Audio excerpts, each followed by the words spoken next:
HSC 2025-এর রুটিনটা ভালো করে খেয়াল করো।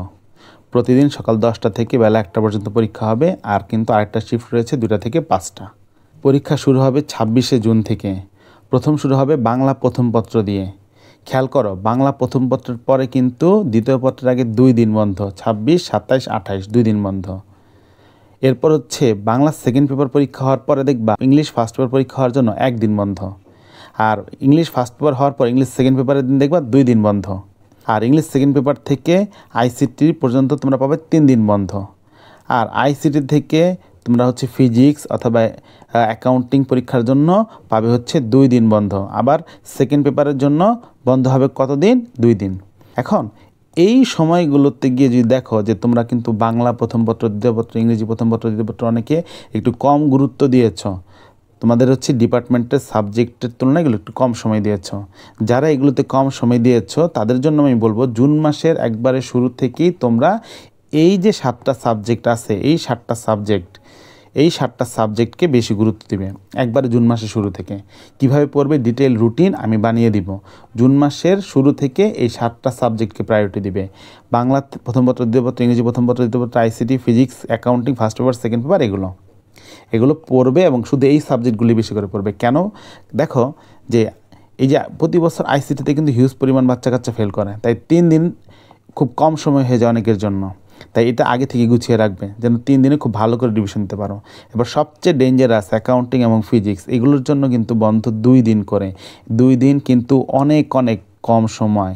তাই তোমরা জুন মাসের শুরুতেই গিয়ে খুব ভালো করে এই ফিজিক্স বলো, অ্যাকাউন্টিং বলো, এই সাবজেক্টগুলো খুব ভালো করে গুছিয়ে রাখবে এবং A to Z। কারণ কি, তুমি যদি ফিজিক্সের যদি সূত্র উল্টাইতে চাও, চ্যাপ্টার যদি বা বোর্ডের প্রশ্নগুলো যদি একটু রিভিশন দিতে চাও, 2 দিন কম হয়ে যাবে অনেক।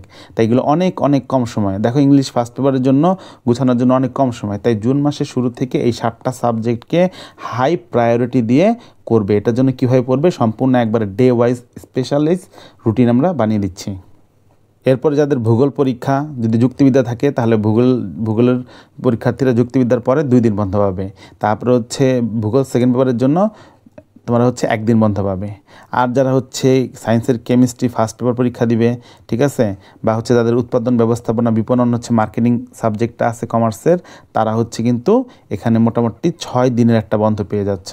তো কেমিস্ট্রি ফার্স্ট পেপার পরীক্ষার আগে বা এই সকল পরীক্ষার আগে 6 দিন বন্ধ দেখে সায়েন্সের স্টুডেন্টরা তোমরা হচ্ছে বেশি খুশি হও না। তার কারণ হচ্ছে ফার্স্ট পেপারের থেকে কিন্তু সেকেন্ড পেপারের টপিক অনেক বেশি এবং ডিফিকাল্ট, এবং সেটার জন্য কিন্তু বন্ধ দিয়েছে 1 দিন, অনেক কম সময়। এখন এই 6 দিন বন্ধ যখনই তুমি এই ফিজিক্স পরীক্ষাটা দিয়ে আসবে, একটা যাদের ভালো হবে তারা তো অনেক খুশিতে হচ্ছে পড়ালেখা করবে না 2-1 দিন, আর যাদের খারাপ হবে হতাশার কারণে অনেকে দেখা যাবে যে 2-3 দিন পড়ালেখা করবে না। কিন্তু তোমাদের আর বাকিগুলো পরীক্ষাগুলো কিন্তু রয়েই গেল। তো তোমরা যেটা করবে সেটা হচ্ছে এই 6 দিন বন্ধ, আর এখানে যেহেতু 1 দিন বন্ধ, তাই 6 দিনের এই গ্যাপের মধ্যে তোমরা কেমিস্ট্রির সেকেন্ড পেপারটা খুব ভালো করে গুছিয়ে ফেলবে। 6 দিন কিন্তু চোখের পলকই চলে যাবে। তাই তোমরা এইভাবে পড়তে পারো যে 2 দিন কেমিস্ট্রির সেকেন্ড পেপার পড়বে, আর লাস্টে যে 1 দিন আছে পরীক্ষার আগে ওইটা হচ্ছে রিভিশন দিবে। আর এখানে যে 4 দিন থাকলো, ওই 4 দিন কেমিস্ট্রি ফার্স্ট পেপার খুব ভালো করে পড়ে ফেলবে। তাহলে দেখো তো তোমার এই 6 দিন বন্ধকে আমি 3 দিন আর 4 দিনে ডিভাইড করে দিলাম। তাহলে 7 দিন বন্ধের মধ্যে প্রথম 2 দিন পড়বে হচ্ছে কেমিস্ট্রি ফার্স্ট সেকেন্ড পেপার, 2 দিন পড়বে, আর এখানে 1 দিন, মোট 3 দিন হয়ে গেল তোমার কেমিস্ট্রি সেকেন্ড পেপারের জন্য। আর বাকিদের 4 দিন এটা তুমি কেমিস্ট্রি ফার্স্ট পেপারের সময়টা দিবা। এরপর হচ্ছে যাদের ইকোনমিক্স আছে তারাও কিন্তু মোটামুটি 24 তারিখে পরীক্ষা হবে। তাই ইকোনমিক্স কিন্তু গুরুত্বপূর্ণ এবং এটার জন্য তোমরা হচ্ছে একটু ভালো করে প্রিপারেশন নিবে। তারপরে হচ্ছে মেডিকেল পরীক্ষার্থী বলো, যারাই বলো না কেন, বায়োলজি, ঠিক আছে, অনেকে ইঞ্জিনিয়ারিং প্রিপারেশন নিচ্ছ বলো বায়োলজিতে গুরুত্ব দিব না, ঠিক আছে, আবার অনেকে মেডিকেল প্রিপারেশন নিচ্ছ বলতেছে বায়োলজিতে খুব ভালো করে পড়তেছি। কিন্তু পরীক্ষার আগে তুমি যদি গ্যাপটাকে খুব ভালোভাবে কাজে না লাগাও তাহলে কিন্তু তোমার বায়োলজিতে তোমার হচ্ছে ভালো মার্কস উঠবে না। এবং বায়োলজির সবচেয়ে ডেঞ্জারাস পার্ট হচ্ছে বায়োলজি সেকেন্ড পেপার আগে কিন্তু দেখো 28 তারিখের পরে 29 তারিখ গ্যাপ দিয়ে 30 তারিখ পরীক্ষা। তোমাকে বায়োলজির সেকেন্ড পার্টের জন্য আগে যে 5 দিন গ্যাপ আছে, এইখানে তুমি যেটা করবে সেটা হচ্ছে 2 দিন তুমি খুব ভালো করে বায়োলজি সেকেন্ড পেপারটা একটু ভালো করে পড়ে রাখবে, যেন ওই গ্যাপে 1 দিনের মধ্যে বাকি অংশটুকু খুব ভালো করে রিভিশন দিতে পারো। 2 দিনে তুমি গুছিয়ে ফেলবে আর ওই 1 দিন তুমি রিভিশন দিবে। আর এইখানে যে বাকি 3 দিন আছে, 3 দিন তুমি জান প্রাণ দিয়ে তোমার হচ্ছে বায়োলজি ফার্স্ট পেপারটা পড়বে। এরপর হচ্ছে যাদের ম্যাথস আছে, ঠিক আছে, math first paper second paper যাদের আছে, তারপরে হচ্ছে যারা হচ্ছে ফিনান্সে ব্যাংকিং করতেছে, ফিনান্সে ব্যাংকিংয়ের জন্য মোটামুটি একটা ভালো ডিসেন্ট বন্ধই দেওয়া আছে। তো এখন যারা সায়েন্সের তাদের ম্যাথের জন্য 4 দিন বন্ধ ম্যাথ ফার্স্ট পেপারে, আর সেকেন্ড পেপারে 1 দিন। ম্যাথ সেকেন্ড পেপার কতটুকু ডেঞ্জারাস তোমরা খুব ভালো করে জানো, যে বহুপদীতে তারপর হচ্ছে কত ধরনের আইটেম আছে, কোনিক্সের সূত্রগুলো অনেক জটিল, তারপরে স্থিতিবিদ্যা গতিবিদ্যা কিন্তু অনেকের মনে থাকে না। যারা পারো তারা তো পারো ভালো, তারা হচ্ছে ভালো রেজাল্ট করবে।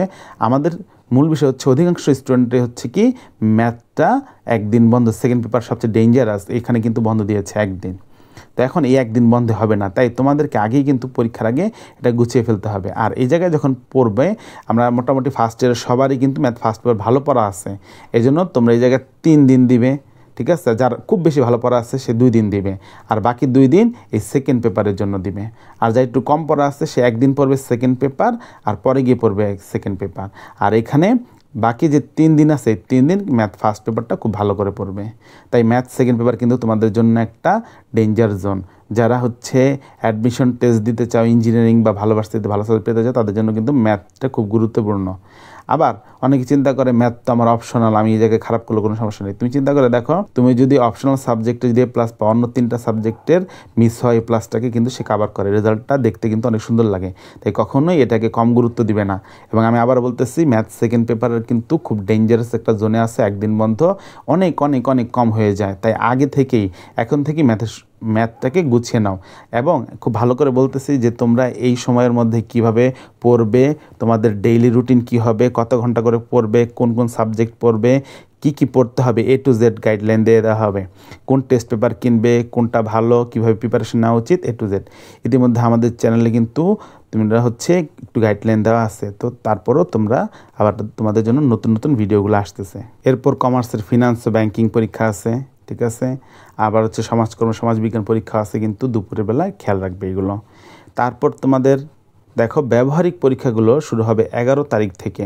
11 তারিখ থেকে 21 তারিখ পর্যন্ত মোটামুটি বোর্ড নির্দেশনা দিয়েছে যে তোমাদের যার যার যে কলেজে সেন্টার পড়েছে সেই কলেজে কিন্তু তোমাদের এই প্র্যাকটিক্যাল পরীক্ষাগুলো হবে, এবং সেখান থেকে A to Z ডিটেল সময় পেয়ে যাবে। এটা কিন্তু একটা আনুমানিক বোর্ডের টাইমলাইন বলে দিয়েছে, কবে কোন সাবজেক্টের কী পরীক্ষা হবে। এটা কিন্তু তোমরা যেই কলেজে পরীক্ষা দিচ্ছ সেই কলেজ তোমাদেরকে জানিয়ে দিবে যে তোমাদের কবে কোন শিফটে কয়টা থেকে কয়টা তোমাদের প্র্যাকটিক্যাল পরীক্ষা হবে।